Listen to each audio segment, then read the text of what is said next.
Welcome to YouTube's favorite comic channel, Cartoonist Kayfabe. My name is Ed Piscor. I'm Jim Rugg. We're going to take a look at Joe Maduriera's Savage Dragon today, but first we want to let you guys know we're going to be celebrating Cartoonist Kayfabe Comic Book Christmas in July, last Saturday of July. What we're doing is grabbing a bunch of our comp copies as creators. We're going to be grabbing a bunch of our doubles that we've accumulated over the past year.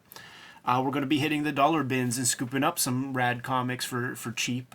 And we're taking them around town and we're putting them into the free little lending libraries that dot our fair cities here in the States. We encourage you to do the same. Everybody kind of happened upon comics in their own interesting way, but it was almost always an accident if you didn't have like a cool big brother or something like that.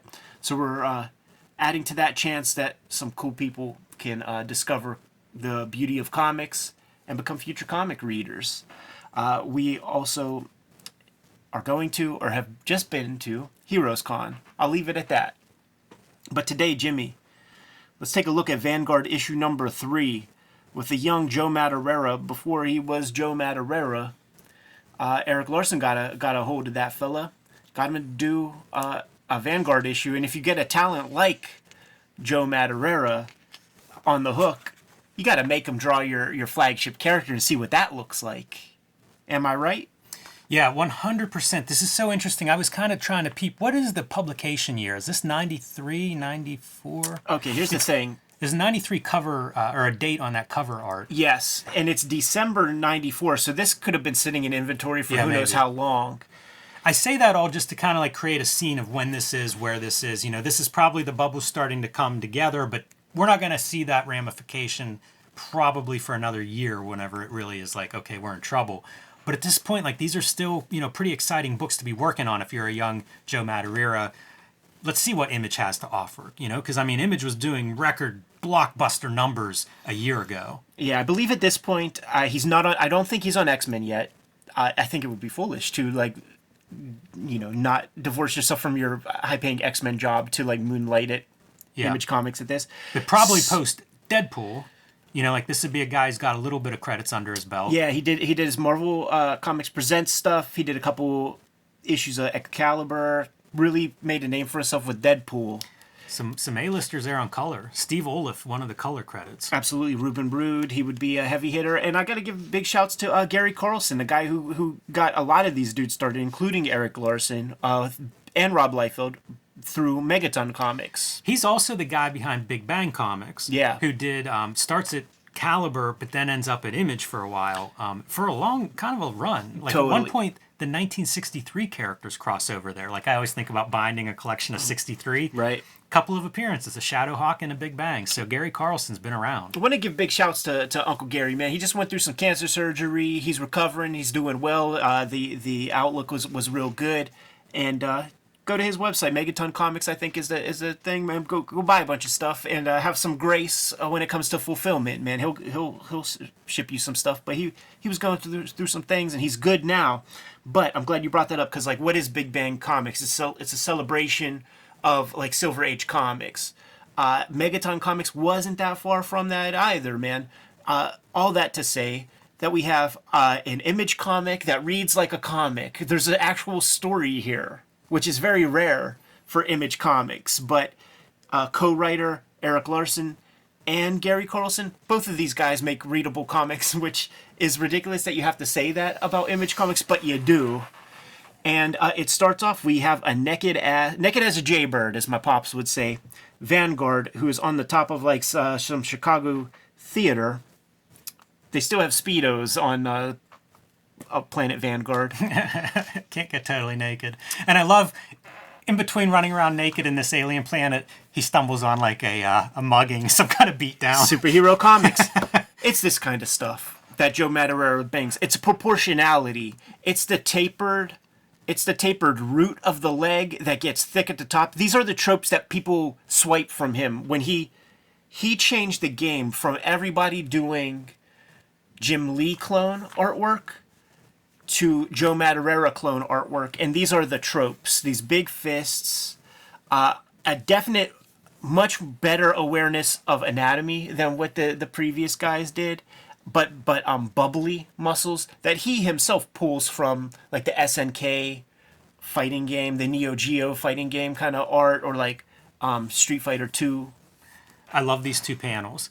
I think this is a really great arm back with the knife. With that facial expression, right? You've got your direction device essentially pointing to where the impact point is, and you've got this motion of the sound effect showing us this. The knife is here, setup, follow-up, and the impact. That's a lot of stuff in half a page. Facial expressions, this kind of facial expression, this kind, the Mike Waringos, the Humberto Ramoses, certainly the Roger Cruzes, they all were making note. The proportions, tiny head, big giant bodies.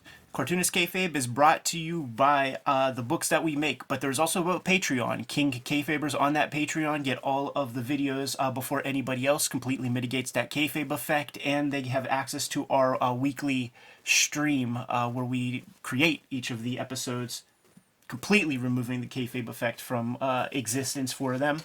The videos are brought to you by the books that we make. You're looking at a good sample of our bibliography, but we have some additions to this. Man, we never stop working.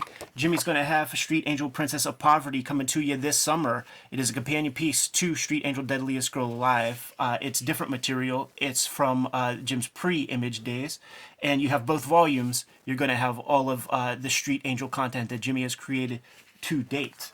I'm going to have forthcoming the Hip Hop Family Tree Omnibus is coming to you. Just got the cover proofs. Look at that. Look at that gleam. Look at that gleam. 504 pages. Look at the size of that spine. That's a lot of comics in that book.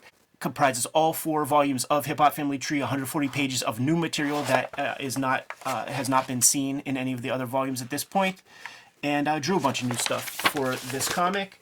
Also, there is a X-Men Grand Design trade paperback coming out that's going to have all 3 volumes of X-Men Grand Design comprised into one volume. It's a trade paperback coming to you in time for the holidays, just like the Hip Hop Family Tree Omnibus. And Red Room is my new series. Red Room Crypto Killers issue 1 is out in the wild, coming out on a monthly basis. Here's the cover for issue 2. Murder on the Dark Web for Fun and Profit is the name of the game. In Red Room Comics, there are 2 trade paperbacks of that out in the wild as we speak. Now that we're done paying the bills, back to the video. He knew what we liked.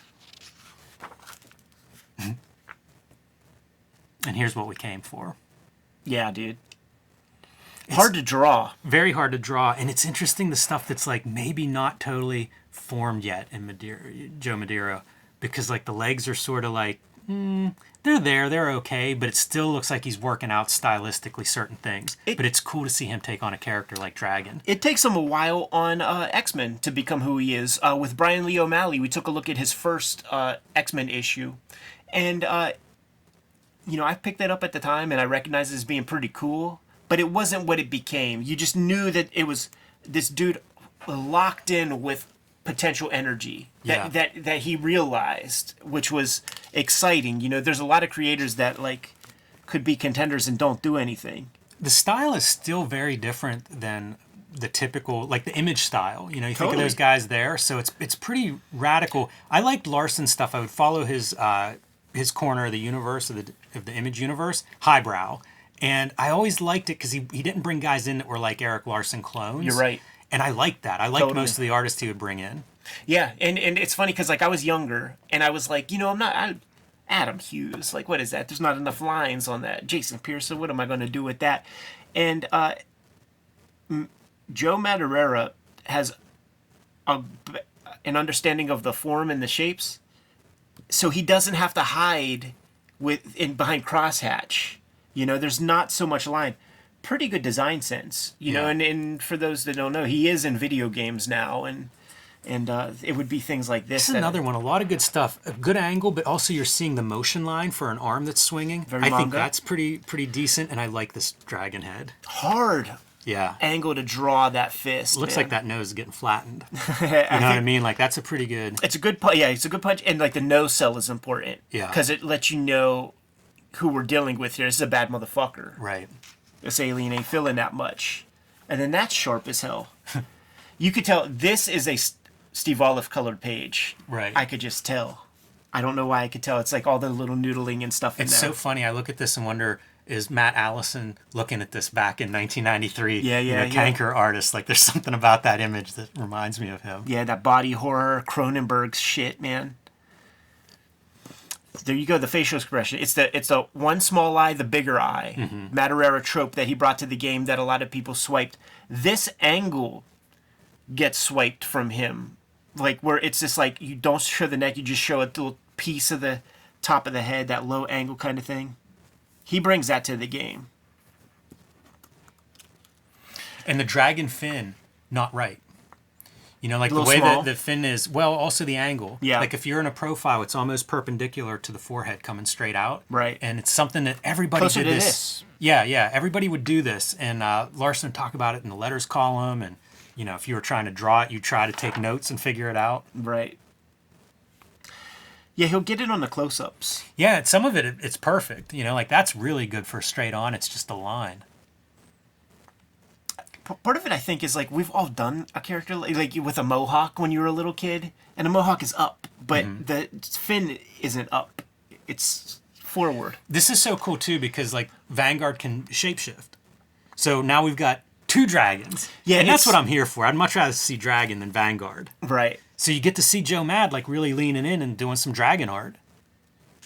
Double the dragon. There it is. And the mouth is also a trope. That kind of like angled mouth. That's the stuff that Roger Cruz and then you'll start to see, you know, the job talent at Extreme Studios will start drawing that mouth and stuff. I'd be really curious to hear like an editor's take, like a Bob Harris or anybody that would have been looking at talent and being like, "What do you see here? You know, like how bad do you want to hire Joe Mad when you see this and why? What are the panels that speak to you?" Seeing this cover in the ads in Savage Dragon, I was definitely fucking with Savage Dragon, was very exciting. Had no concept of this guy at all. The other pieces that I would have with this name and didn't know how to say for years and years was in the Youngblood source books. He did a Die Hard that was hard as fuck, and maybe 1 or 2 other pieces. So like he was on my radar for pinup quality shit. And then he did covers, maybe the issues of some Excaliburs that I saw, that I picked up. I wasn't even fucking with Excalibur, but I saw it on the rack and I'm like, yo, this is sweet looking. And I scooped those up just on the strength of the art. I feel like this is a great panel. Yeah. You know, it shows your background and your characters interacting. It's dynamic and exciting. There's depth. You know, even this, like those figures are really, they're strong. They're perfect. Even this, man. Like this is, you know, this is Procreate, swiping backgrounds type shit. Like that's good comic book background.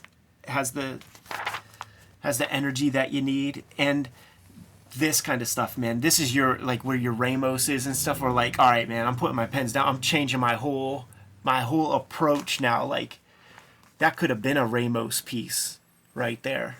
Yeah, there's an approach to these legs. Yeah. That runs through like that whole cliffhanger line almost. It becomes a staple of 90s artwork, like the hookups characters and like the Jenko jeans, silkscreen drawings and shit that are on there would have these like big, it's graffiti, like a graffiti energy like brought into it. Yeah, it was neat. The big like feet. Yeah. There was something about that. I remember that being like a really, you know, as I was trying to understand, like I need to fold this in here. Even Rob Liefeld kind of got into it whenever he did that shaft with like the big boots giant and boots. stuff. You know, maybe Sam Keith would be like the proto version of that.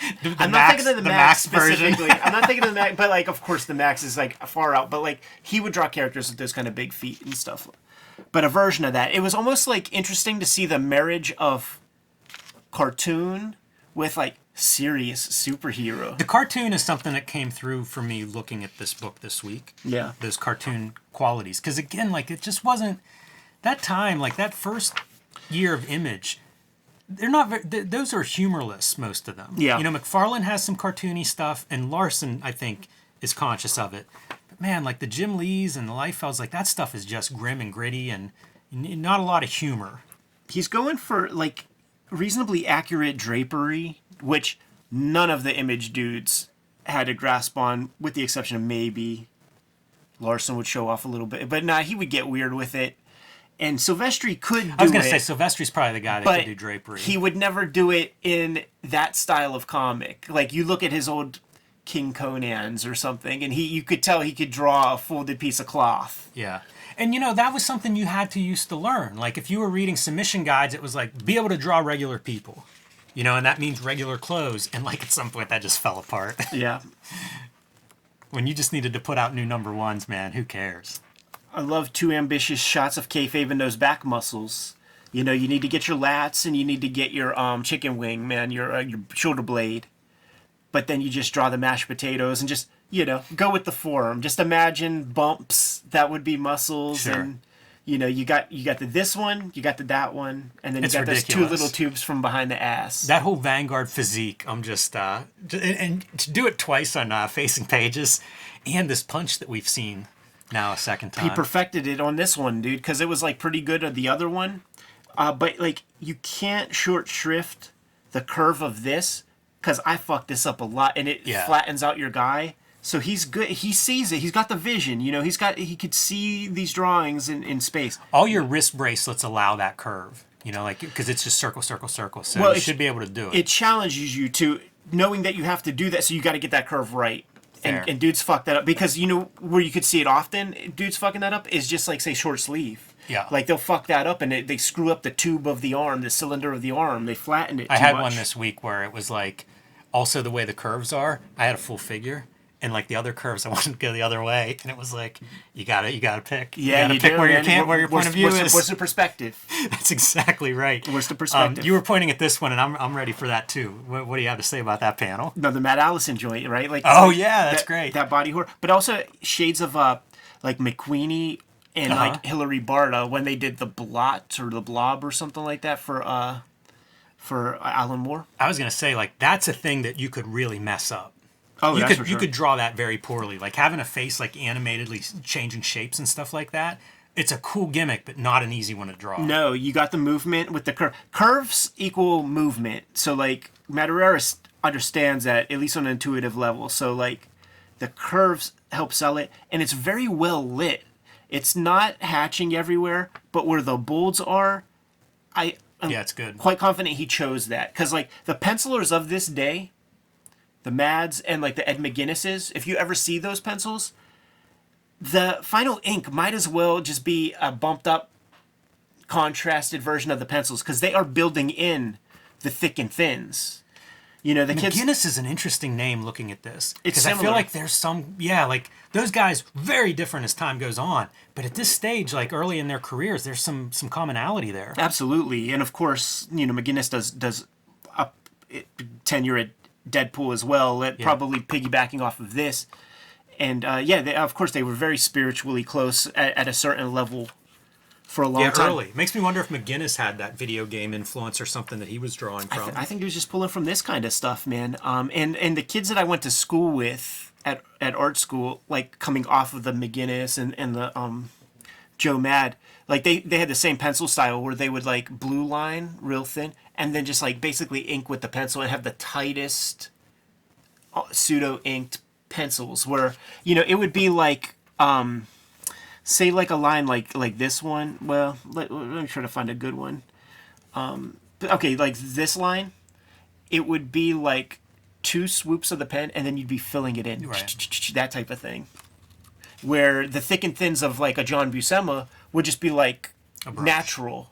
But in the pencils, where it would just be like naturally you would see just Use from the side of the pencil. Yeah, or like just the pencil's dulling and the inker interprets it that way.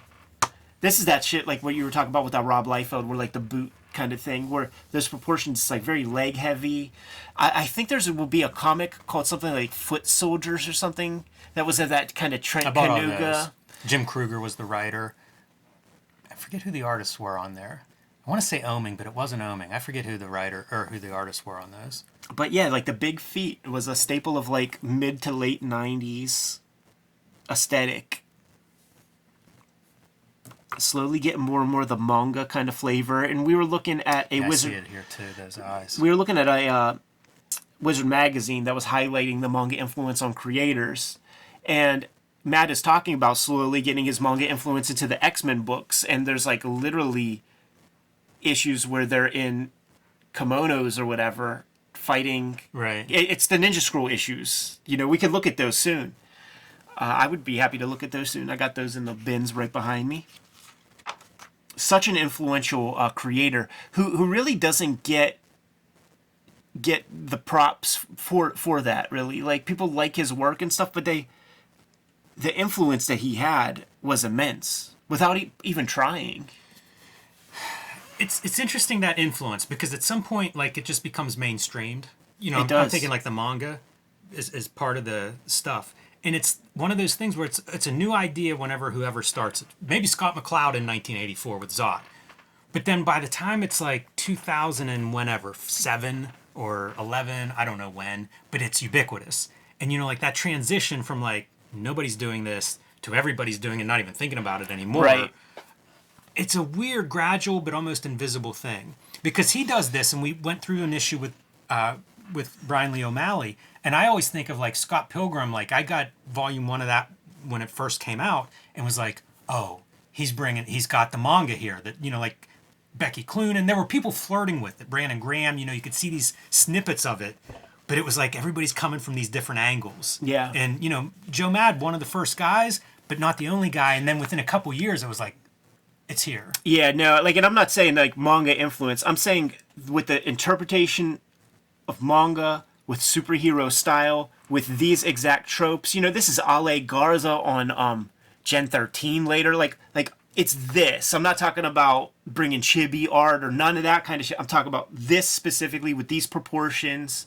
I could rattle off maybe a dozen dudes, and probably everybody who ever touched a Gen 13, a pencil on a Gen 13 for 50 issues or something. It becomes less about J. Scott Campbell and more about this kind of thing. They got together at the end and shook hands. Yes, of course, as they should. And then is that Brother Eye? Or Herbie, or what's the Fantastic Four little robot called on the cartoon? Herbie. The proportions of Vanguard compared to Dragon are always great, like super gigantic, super buff compared to them. But just a great, you know, early issue of Joe Maduriera comics. Most of his output, you know, X-Men, Battle Chasers, and then you got to kind of like pick up the scraps elsewhere. And this is a pretty good early scrap. Yeah, this is a good one. There's a lot of meat in this issue. I like seeing what everything. I mean, Spawn 20. You know, this is still early days. Yeah, for sure. It's fun to see like where everything is at. I thought there was like a checklist somewhere. Yeah, there it is. I was gonna say like Spawn 20. We're still ramping up to Batman Spawn. I feel like this may be the climax explosion, popping the bubble of the speculator. Could be, man, because like I was disappointed in it, and I'm sure I wasn't the only one. yeah, I did not buy it when it came out. My buddy Jason bought it because it was very expensive, $5. That was a lot of money. That was a whole week's worth of lunch money. But very quickly at Toys R Us, there was a 2-pack with the DC one that was like $2 or something. That's the one that I bought. And you know what I did? I was like, you know, I read it. I read Jason's copy, so I don't need to read it.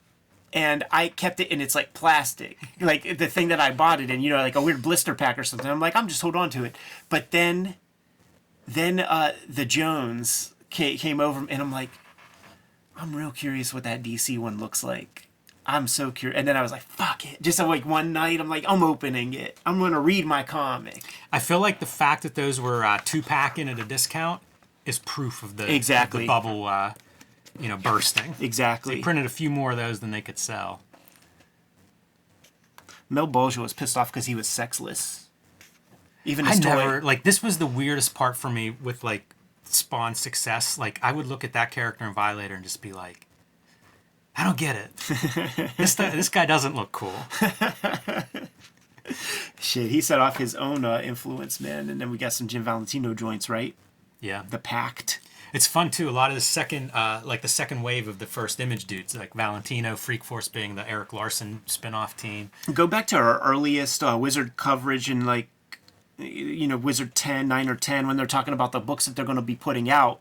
And Valentino, it was going to be the Pact and Shadowhawk, you know? Like, the Pact was mentioned super early. This is years later. It's got to be dicey when it's like, well, I can do one book, so now I got to, like, hire people? How does that work? Yeah, I think Valentino was known for his books did ship on time, so, like, he wasn't soliciting that team book, wasn't cashing in like some of these guys did before they had the book ready to go. Yeah, man. A fun little trip. Joe Maduriera's Savage Dragon. Kayfabe's like, Good That's to a go? good. Yeah, I was just gonna say that's a good one for that dollar box pool. You know, like you might come across that in a dollar bin, and it's like that's kind of cool if you're a Joe Mad fan. Yeah, totally. Like, follow, subscribe to the YouTube channel. Hit the bell so that we can notify you when new videos are available. Jimmy and I are going to, or have just come back from Heroes Con in Charlotte, North Carolina. It was great seeing you, or we'll see you there, depending on when this video comes out.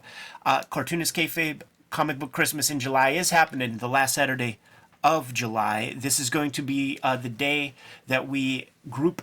I got a box put together, man, of all my doubles and comps that I'm going to be sprinkling around Pittsburgh and sharing with the local community. No red rooms, of course, in those libraries. It's our effort to share comics with the outside world, man, and we encourage everybody to do the same. There are websites where you can see where your free little lending libraries are in your neighborhood, or maybe you know where a couple of them are. Stop by them and put some fresh comics in there. But the vids are brought to you by the books that we make. Jimmy, tell the people what you got out in the wild. Street Angel Princess of Poverty is my next release from Image Comics. It'll be out later this year and collect all of the Street Angel comics that are not in Deadliest Girl Alive. Also available and back in print from Image. So if you missed it the first time around, pick that up now. Hulk Grand Design, fluorescent green, treasury sized. That one is in stores right now while supplies last. And Plain Jane, still in print, the first young adult graphic novel. And you can join me on patreon.com/JimRugg to see my latest comics being serialized there. The canaries are gleaming with the Hip Hop Family Tree cover proofs for the Omnibus edition. We got our gold foil. We're making adjustments. It's going to be fresh. It's going to be fly. You're not going to be able to ignore it when it's in the shops. What we're doing is collecting all 4 volumes of Hip Hop Family Tree. You see that, man? That's like a 2.5, 3-inch diameter, like a length right there, man. Like that's a lot of book to consume there. We're adding 140 pages of material that is not in those 4 volumes of Hip Hop Family Tree. Very excited about that. Got notes from the publisher. Lots of you put in pre-orders.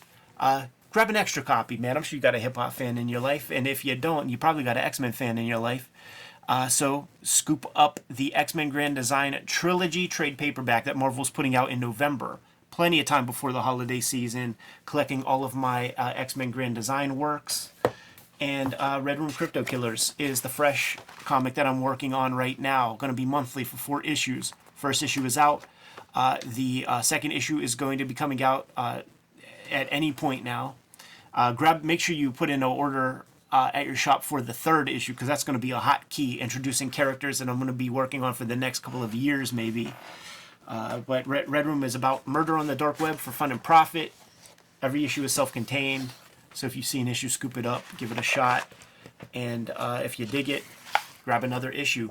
But Jimmy, tell the people what else we got going on. Subscribe to the Cartoonist Kayfabe newsletter at the links below this video. You can also find Cartoonist Kayfabe t-shirts, merchandise, hats, mugs, stickers, and more at our spread shop. That link is also under this video. All great ways to support the Cartoonist Kayfabe channel. Give them those marching orders and we'll be on our way, Jimmy. Read more comics.